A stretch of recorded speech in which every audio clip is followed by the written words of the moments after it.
Hello, wonderful tea people, and this is Matt with Mountain Stream Teas on location in Lishan. And if you look carefully behind me, you can see that the tea plants, well, they're starting to look a little strange.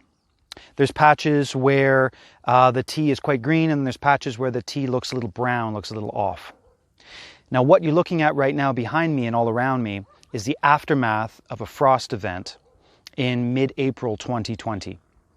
So it happened, I guess, about a week ago, a week to 10 days ago, and there was a very cold night. This is the direction, and I'll show you why this is important in a minute, but this is the direction, this is the north direction, and this is where all of the cold frost wind came through. So it came from this direction right here, and all of these beautiful, you can see some of them right here, all of these beautiful, in Chinese you say nengye, or the tender leaves, were coming up, and they were frozen, they were frostbitten. Now, usually the plants can recover from that. Sometimes they can, as long as the temperatures raise again, and as long as it's not too sunny. But this year up in Lishan, and from basically this area right here north, so Lishan, Dayuling, and up to into Lalashan, up into the north of Taiwan, anything above about 2,000 meters, was hit very badly by this frost.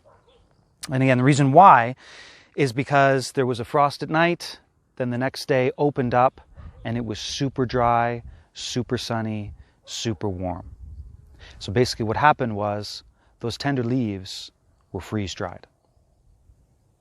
But why don't we take a look a little bit closer. We'll walk through this garden a bit, and I'll show you what the damage to this spring crop has done. We're looking at it right now. We're probably going to get only about maybe a 30 to 40% of the regular crop yield for Lishan Pear Mountain teas this year.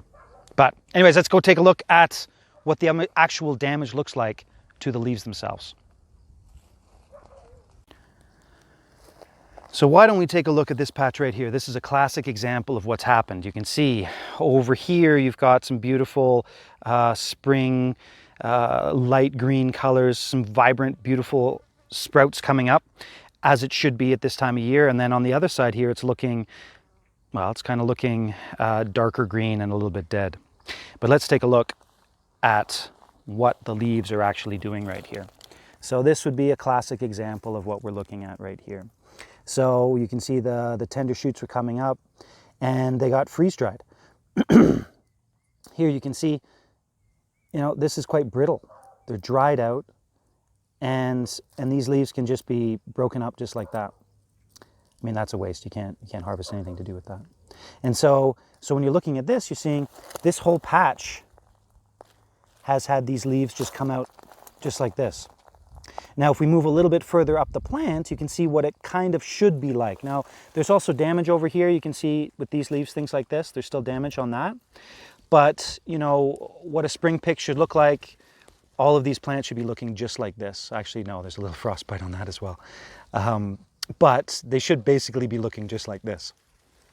Now, again, to go back up a bit here and to see this beautiful tea plant, you can see here, this is the one that was frostbitten, and this is the one that wasn't, or that survived a little bit better. Again, keep in mind what I said earlier. The wind was coming from this direction right here. So it's coming through, and then hit that first, and then it stopped, and this stuff was able to be saved. Now, take a look at this. This one was on an angle. You can see right here, this area right here was all very, very, very exposed to, again, that wind coming up straight through here and hitting this stuff right on an angle. Hopefully you can see it, but this is actually on an angle like this, more so than the other plants in this area. But take a look over here. So these trees were planted here, and this garden has some trees planted around. You can see this is you know, a partner farm. Now, what do the trees planted here do? Well, they may, you know, take away some of the sunlight for the tea plants, but they also protect the tea trees from frosts. So if you can see here, This stuff over here does not have this feel to it, right? It's not that brownish color. But over there, some of these trees actually protected the tea plants. And you can see here.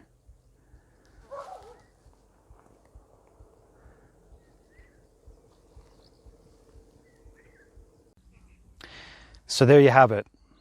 We're looking at a reduction crop yield about 60% would be my guess. Looking at the garden right now, we're probably looking at a 60% crop yield. Whether or not the tea will be good or bad is up in the air. When it's going to be picked is also up in the air. But I'm going to be keeping in touch and supporting our partner farm here. And hopefully we'll be able to buy some of this beautiful tea, and hopefully it turns out great. If you have any questions about this, please get in touch. You can comment below, Facebook, Instagram, email on the website. If you like these videos and want to keep them coming, you visit the website and buy some tea. I hope you're absolutely doing well wherever in the world you happen to be. Thanks for watching, and see you next time.